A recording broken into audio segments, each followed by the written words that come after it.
E imagina um vilarejo pequeno, quase esquecido no mapa, cercado por colinas e vinhedos ao norte de Israel. Ali nasceu Jonas, filho de Amitai. Um lugar chamado Gat-Hefer, simples, sem pompa, onde a vida seguia o ritmo das estações. Desde cedo, Jonas ouvia histórias sobre os grandes homens de Deus, Moisés, Elias, Eliseu. Heróis que enfrentaram reis, abriram mares e desafiaram multidões. Mas Jonas não parecia feito do mesmo material. Era mais calado, observador, do tipo que pensa muito antes de agir. O tempo passou e, em meio à rotina comum, algo começou a inquietar o coração dele. Uma sensação estranha, como um peso que não vinha de fora. Ele tentava ignorar, mas a coisa apertava cada vez mais, como uma brisa que vai virando vento, até que um dia não era mais só um sentimento. Era voz, clara, direta, inconfundível. Deus estava chamando. Inscreva-se no canal para mais histórias bíblicas emocionantes e ative o sino de notificações para não perder nenhum vídeo. Se esse conteúdo tocar seu coração e você quiser nos apoiar, sinta-se à vontade para clicar no botão Valeu Demais. Toda ajuda é bem-vinda e faz muita diferença. Não era um chamado qualquer.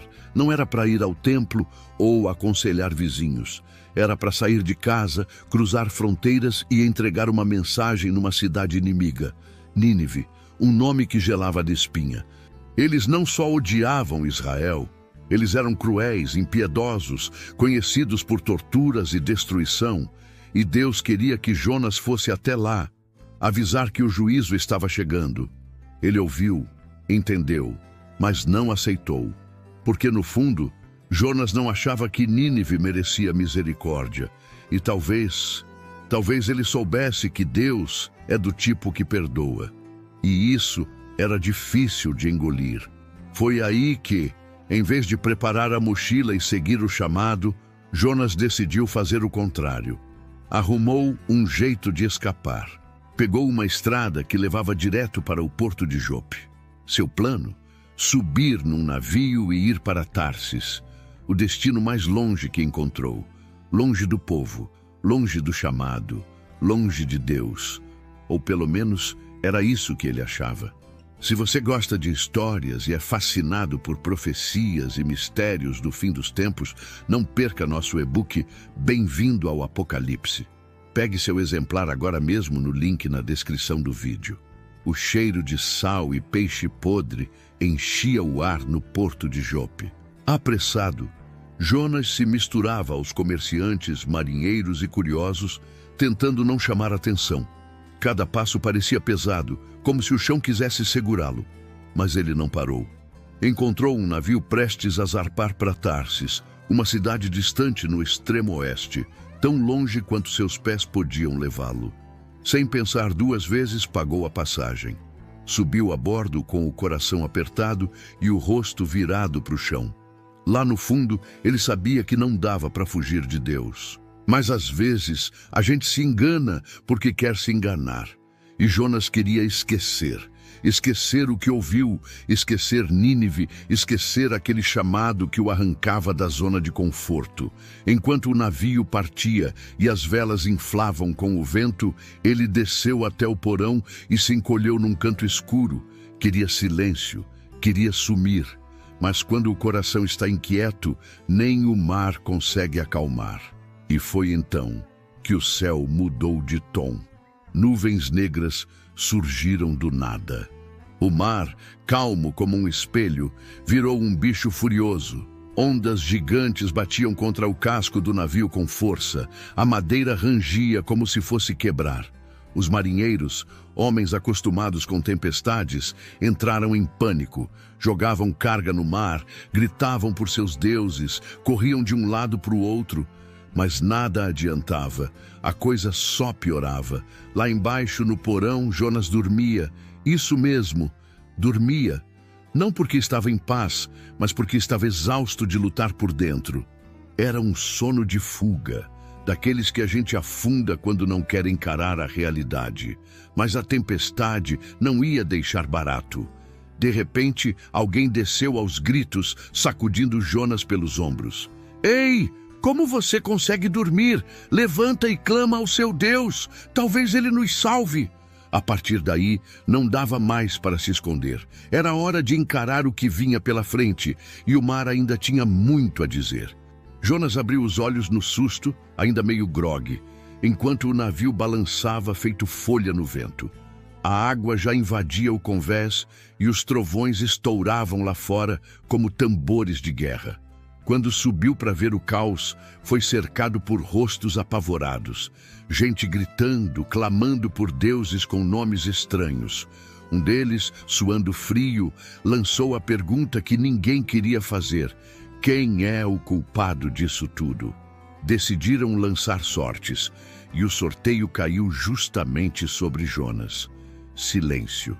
Todos os olhos se voltaram para ele, e então, sem mais desculpas, ele falou: eu sou hebreu, sirvo ao Deus dos céus que fez o mar e a terra.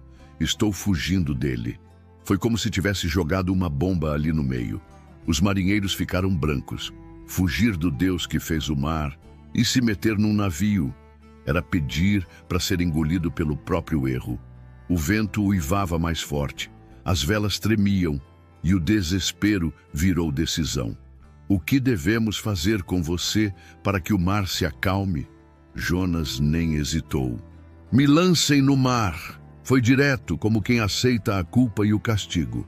Eles hesitaram, tentaram remar de volta, mas era inútil. O mar não queria o navio, queria Jonas.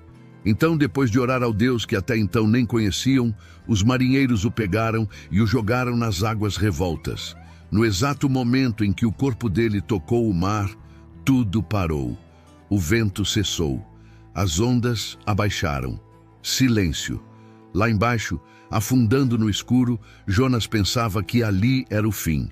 Não havia mais fuga, nem plano. Só água por todos os lados, o mundo inteiro virando bolhas e escuridão. Mas no lugar da morte veio algo totalmente fora do script. Um gigante do mar, um peixe enorme, surgiu do nada e engoliu Jonas como um grão de areia. Dentro do peixe, o tempo não passava como aqui fora. Não dava para saber se era dia ou noite. Era um silêncio denso, pesado, quebrado só pelos sons esquisitos do estômago da criatura. E ali, no escuro, no calor úmido e sufocante, Jonas não tinha mais rota de fuga. Nada de portos, nada de barcos, nada de planos. Só ele, Deus, e aquele lugar apertado, onde até os pensamentos pareciam bater nas paredes. Os pés afundavam num lodo gelado, o cheiro era de morte e o ar pesado. O estômago do peixe virou caverna, prisão, túmulo, mas foi também um altar, porque foi ali, entre o nojo e o medo, que Jonas abriu a boca, não para reclamar, não para se defender, mas para orar.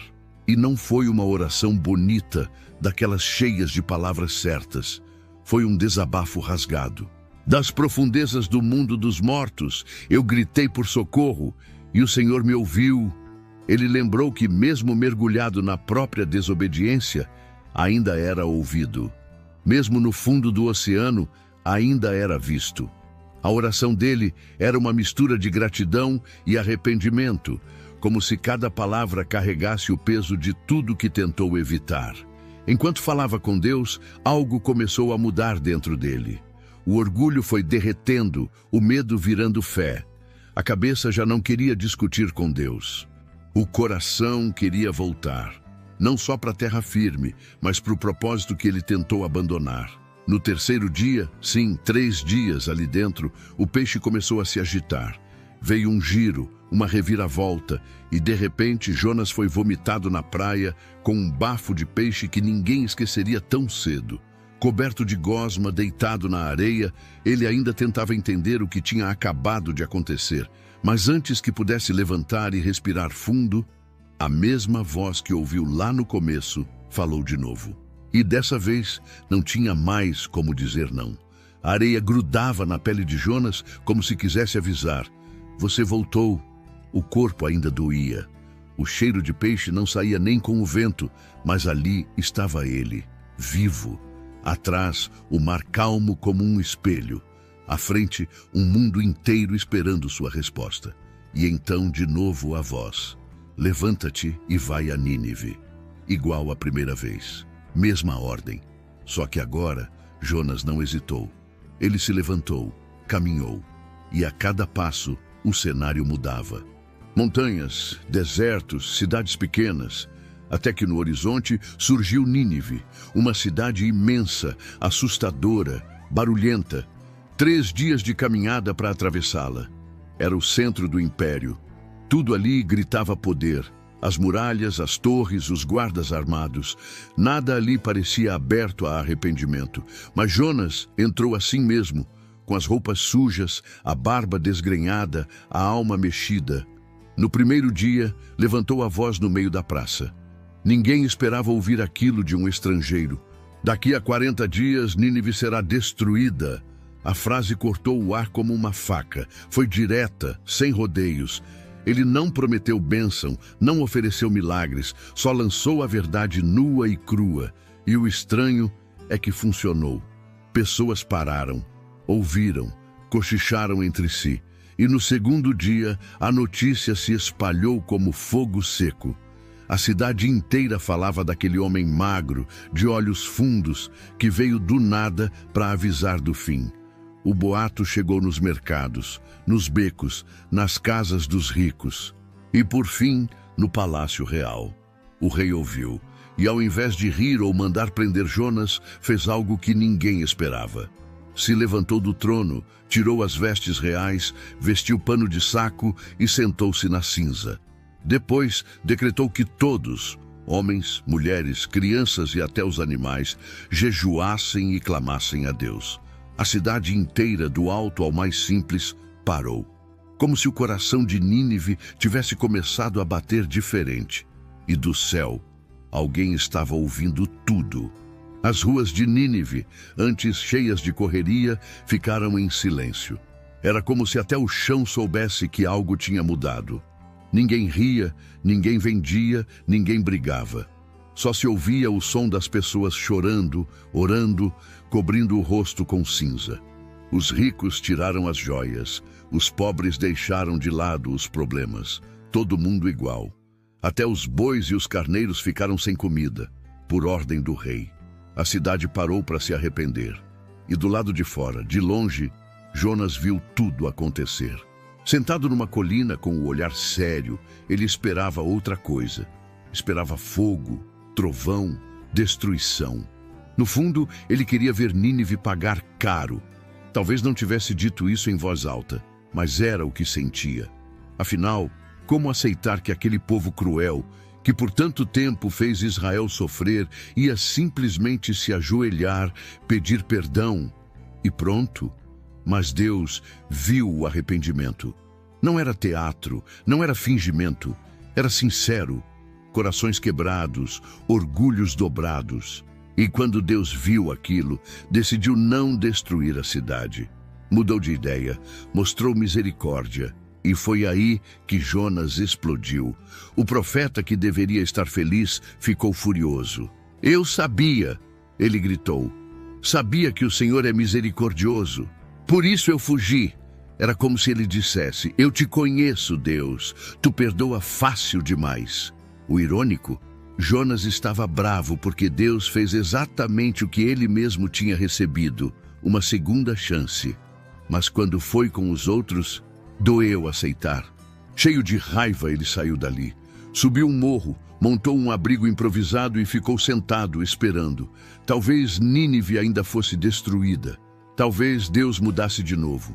E enquanto ele esperava, o sol queimava forte. A cabeça latejava. O sol não dava trégua. Era como se o céu inteiro tivesse decidido castigar só Jonas. Mas aí, do nada, uma planta brotou do chão. Cresceu rápido, com folhas largas que fizeram uma sombra perfeita sobre a cabeça dele. Foi um alívio imediato. A raiva, o calor, tudo parecia amenizado por aquela sombra gostosa. Pela primeira vez, desde que saiu de casa, Jonas relaxou um pouco. Sentiu um certo consolo. mesmo que ainda estivesse torcendo por um fim trágico para Nínive. Ele ficou ali, debaixo da planta, olhando a cidade de longe, esperando que algo desse errado, que talvez o arrependimento do povo fosse passageiro, que Deus voltasse atrás, de novo. Mas naquela mesma noite, enquanto Jonas dormia, um pequeno verme entrou em cena, quase invisível, silencioso. Roía o caule da planta sem pressa, como se soubesse exatamente o que estava fazendo. E quando o sol voltou a nascer, a planta estava morta, murcha, tombada, seca. Jonas acordou com o rosto já pegando fogo, sem sombra, sem brisa, sem trégua. O vento quente batia direto na cabeça dele e a raiva voltou com tudo. Era demais. Ele já estava irritado com Deus por causa de Nínive. Agora ainda tinha que aguentar sol na cabeça. Ele olhou para o céu e reclamou alto. É melhor morrer do que viver assim. Foi nesse ponto que Deus falou de novo. Mas dessa vez, a pergunta veio